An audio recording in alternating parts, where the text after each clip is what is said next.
த டே இன்னைக்கு இதுதான். அன்பில் மகேஷ் அவர்கள் தாவேகாவினுடைய தொண்டன், அதாவது தாவேகா கட்சியில விஜய் அவர்களை சந்திக்க போய் தஞ்சையில ஒரு ஆக்சிடென்ட் நடந்துச்சு. அது பெரிய அளவுல செய்திகள் எல்லாம் பேசும் பொருளா மாறுச்சு. இப்படி ஒரு நபரை போய் சந்திக்கிறதுக்காக பின்தொடர்ந்து போகணும்னு என்ன அவசியம் இருக்கு? தன்னுடைய உடல்நிலையோ தன் மேல கூட ஒரு கவனம் இல்லாம அப்படி என்ன அவசியம் இருக்கு? இதுதான் தாவேகாவினுடைய இளைஞர் கூட்டம், இப்படிப்பட்ட ஒரு இளைஞர் கூட்டம், ஒழுக்கமற்ற கூட்டம், இப்படி பல விமர்சனங்கள் அது ஒரு பேசும் பொருளா மாறுச்சு. அந்த இளைஞன் உடைய தந்தையும் பேட்டி கொடுத்திருந்தாங்க. 5 லட்சம் ரூபாய் வரைக்கும் செலவாகுது, இவ்வளவு நாள் நான் சமாளிச்சேன், இதையும் சமாளிச்சு தானே ஆகணும், நடிகரா வரப்போறாரு அப்படின்ற மாதிரி உருக்கமான ஒரு பேட்டியெல்லாம் கொடுத்து அது பேசும் பொருளா மாறி இருந்துச்சு. இன்றைக்கு அந்த இளைஞனை அன்பில் மகேஷ் அவர்கள், திமுகவை சேர்ந்த அன்பில் மகேஷ் அவர்கள் போய் சந்திச்சு அவருடைய நலத்தை விசாரித்துட்டு அந்த மெடிக்கல் ஃபெசிலிட்டிஸ் எல்லாத்தையும் சரிவர தரணும், அதே மாதிரி அங்க எவ்வளவு செலவாகுதோ அதையும் தானே ஏத்துக்கிறேன் அப்படின்றதையும் குறிப்பிட்டிருக்கிறாரு. இந்த இமேஜ் உங்க எல்லாருக்கும் தெரிஞ்ச இமேஜ் தான். அன்பில் மகேஷ் அவர்கள் சொன்னனே கேட்டிங்களா, ரூல்ஸை ஃபாலோ பண்ண சொல்லி சொன்னனே கேட்டிங்களா அப்படின்ற மாதிரி அழுதுருப்பாரு. கரூர் சம்பவத்தப்போ 41 பேர் இறந்தாங்க, அந்த ஒரு இடத்துல போய் இருந்து இந்த மாதிரி பேசியிருப்பாரு. இது பெரிய அளவில் ட்ரால் செய்யப்பட்டுச்சு. என்னமா நடிக்கிறாருப்பா மனுஷன், விஜயை விட நடிப்பில் மிஞ்சிருவாரு அப்படின்ற அளவுக்கு பயங்கரமான ஒரு ட்ரால் மெட்டீரியலாக மாறினாரு அந்த டைமில் அன்பில் மகேஷ். இன்றைக்கு அவர் தான் தாவேகாவில் இந்த மாதிரி அடிப்பட்டவரையும் போய் நேரில் போய் சந்திக்கிறாரு.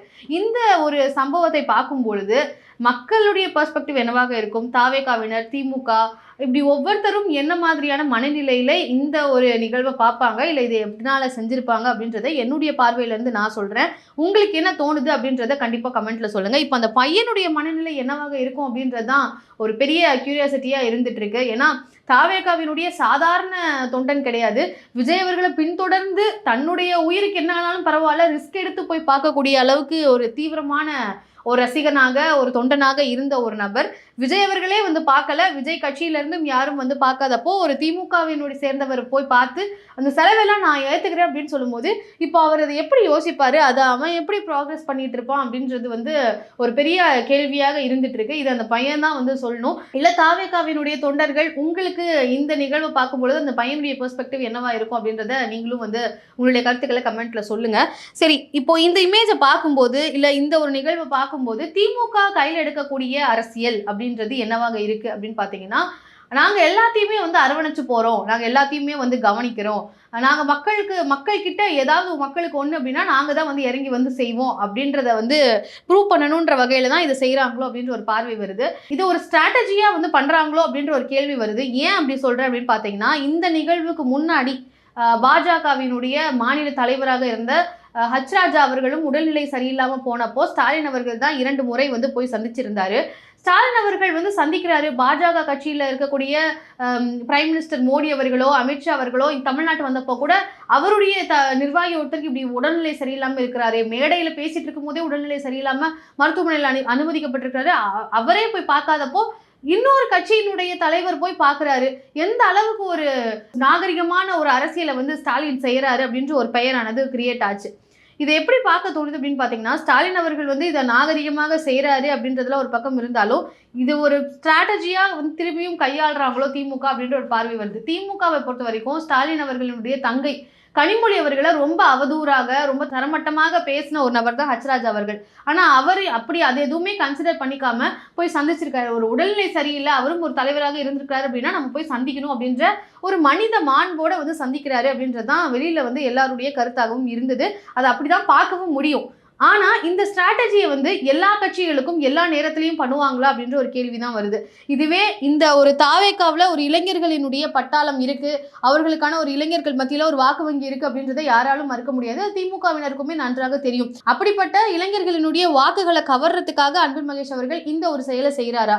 ஏன் அப்படி கேட்குறேன் அப்படின்னு பார்த்தீங்கன்னா, இதுவே அதிமுகவிலையோ பாஜகவிலையோ ஏதோ ஒரு இளைஞருக்கு ஏதோ ஒரு ஆயிடுச்சு, இல்லை ஏதோ ஒரு தொண்டன் மீட்டிங்க்கு போயிட்டு வரும்பொழுது இந்த மாதிரியான ஒரு நிலை ஆயிடுச்சுன்னா அந்த இடத்துல அன்பில் மகேஷ் அவர்கள் போயிருப்பாரா? கரூர்ல இந்த மாதிரி ஒரு இன்சிடென்ட் ஆனதுனாலேயே இப்போ போய் சந்திச்சு அந்த ஒரு நேமை கிரியேட் பண்ணுன்றதுக்காக இப்படி எல்லாம் செய்யறாங்களா? ஒரு நாகரிகமான அரசியல், நாங்க தான் மக்களுக்காக அரசியல் செய்யக்கூடியவர்கள்ன்ற அப்படி ஒரு இதை ஸ்ட்ராட்டஜியா கிரியேட் பண்ணணுன்றதுக்காகவே இப்படி செய்யறாங்களான்ற ஒரு கேள்வியானது வருது. இவ்வளவு ஏன் தாவேகாவினுடைய தலைவர் விஜய் அவர்களுடைய படம் வந்தப்போ, நிறைய படங்கள் வந்தப்போ எல்லாமே வந்து பேனர் மேல ஏறி நின்று ஃபிளெக்ஸ் வைக்கிறேன்ற பேர்ல கட் அவுட் எல்லாம் ஏறி நின்று அபிஷேகம் பண்ணும்போதும் சின்ன சின்ன பசங்க தான் வந்து அதெல்லாம் பண்ணி கால் உடையிறதோ உயிர் போகிறதோ நடந்திருக்கு. அப்போ அந்த இடத்துல போய் திமுகவினுடைய நிர்வாகிகளோ அன்பில் மகேஷ் அவர்களோ போயிருக்கிறாங்களான்னா கிடையாது. ஆனா இப்போ தாவேகாவில் ஏதாவது ஒண்ணு நடக்குது, அங்க ஒரு குறை சொல்ற வகையில ஒண்ணு நடக்குது அப்படின்னா பின்னாடி நம்ம போய் நிக்கணும் அப்படின்ற ஒரு பார்வையில இதை செய்யறாங்களோன்ற கேள்வி வருது. உங்களுக்கு என்ன தோணுது அப்படின்றத கண்டிப்பா கமெண்ட்ல சொல்லுங்க. ஆனாலும் இது வந்து ஒரு ஸ்ட்ராட்டஜிக்கலாவே அவங்க பண்ணியிருந்தாலுமே இது ஒரு நாகரிகமான ஒரு மனித மாண்பான ஒரு நல்ல விஷயம் அப்படின்றது தான் வந்து சொல்ல முடியும். என்னதான் இது ஒரு ஸ்ட்ராட்டஜியா பண்ணாலும் இல்லை இது அரசியலுக்காக பண்ணியிருந்தாலுமே இது யாருமே வந்து செய்யக்கூடிய ஒரு விஷயம் தான். தன்னுடைய கட்சியிலேயே ஏதாவது ஒரு தொண்டனோ இல்லை நிர்வாகியோ இல்லை நிர்வாகியினுடைய குடும்பத்தில் ஏதாவது ஒரு பாதிப்பு நடந்தால் கூட அந்த இடத்த தலைவன் போய் நிற்க வேண்டியது ஒரு ஒரு தொடர்ச்சியாக பண்ணிட்டு இருக்கக்கூடிய ஒரு அரசியல் செயலாக தான் இருந்துட்டு இருக்கு. அது ஒரு அந்த தொண்டனுக்கு ஒரு இழப்பை வந்து நானும் உன் பக்கத்துல இருக்கிறேன், துயரமான ஒரு நேரத்துல உனக்கு உறுதுணையாக நான் இருக்கிறேன்னு தலைவர் போய் நிற்க வேண்டியது அப்படின்றது கண்டிப்பா ஒரு அரசியல் தலைவரினுடைய கடமை, அது அவங்களுடைய ரெஸ்பான்சிபிலிட்டி தான். அதை செய்ய தவறும் பொழுது நம்ம அந்த இடத்துல கேள்வி கேட்காம இதுவுமே நார்மலைஸ் பண்ணப்படுதோ. விஜய் அவர்களை பொறுத்த வரைக்கும் பல இடங்கள்ல எல்லா விஷயங்களும் நார்மலைஸ் பண்ணப்பட்டு தான் இருக்கு. ஏன்னா 41 பேர் இறந்து போறாங்க. அந்த இறந்து போனவங்களால வந்து அவங்கள வச்சு ஆறுதல் சொல்றது அப்படின்றதும் நார்மலைஸ் பண்ணப்பட்டுச்சு. நிர்வாகிகள் தொண்டர்கள் யார் இறந்தாலோ இல்லை ஏதாவது ஒரு சம்பவம் நடந்தாலோ இப்போ இந்த பையனை போய் சந்திக்கணும் அப்படின்றது ஒரு அரசியல் தலைவராக தன்னுடைய கட்சியினுடைய தொண்டனுக்கு இந்த மாதிரியான ஒரு நிலை இருக்கும் பொழுது அங்கே ஃபினான்ஷியலாவோ இல்லை அவங்களுடைய துக்கத்தை வந்து அவங்களுடைய துன்பத்தை வந்து பகிர்ந்து கொள்ள வேண்டியது தலைவனுடைய பொறுப்பாக இருக்குது. அதையும் வந்து தட்டி கழிக்கிறாரு. ஆனால் இப்போ தாவேகா வந்த பின்னாடி இதெல்லாம் செய்யலைனாலும் ஒன்றும் பரவாயில்லை அப்படின்னு நார்மலைஸ் செய்யப்பட்டுட்டு இருக்கு. அதெல்லாம் வந்து மாற்றுற வகையில் வந்து அதிமுக இதை செய்கிறாங்களோ அப்படின்ற ஒரு பார்வையும் வருது. இந்த நாகரிக அரசியல் அப்படின்னு இப்போ சொல்கிறாங்க இல்லையா, அது இப்போதான் வருதா அப்படின்ற ஒரு கேள்வி வந்துச்சுன்னா இது முன்னாடியே இருந்துட்டு இருந்தது தான். இப்போ உதாரணத்துக்கு சில பேர் இந்த செய்தியாக இந்த ஒரு கதையை வந்து நான் கேட்டிருக்கிறேன். இது எந்த அளவுக்கு உண்மை அப்படின்றது வந்து தெரியல. பட் ஆனால் இது எல்லாருமே கேட்டிருக்கக்கூடிய ஒரு தகவலாக தான் இருக்கும்னு நான் நம்புறேன். என்ன அப்படின்னா, அண்ணா அவர்கள் வந்து அமெரிக்காவில் ஒரு பிரசிடென்ட்டை வந்து சந்திக்க போகும்பொழுது அவருக்கான அப்பாயின்மெண்ட் கொடுக்காம நிராகரிக்கப்பட்டு திருப்பி தமிழ்நாட்டுக்கு வந்தாரு அப்படின்ற ஒரு சூழல் இருந்தப்போ அதே பிரசிடென்ட் காமராஜர் அவர்களை பற்றி கேள்விப்பட்டு இந்தியாவுக்கு வந்தப்போ காமராஜர் அவர்களை சந்திக்கும் பொழுது காமராஜர் அவர்கள் அவரை சந்திக்க மறுத்தாராம் அமெரிக்கன் பிரசிடென்ட்டை.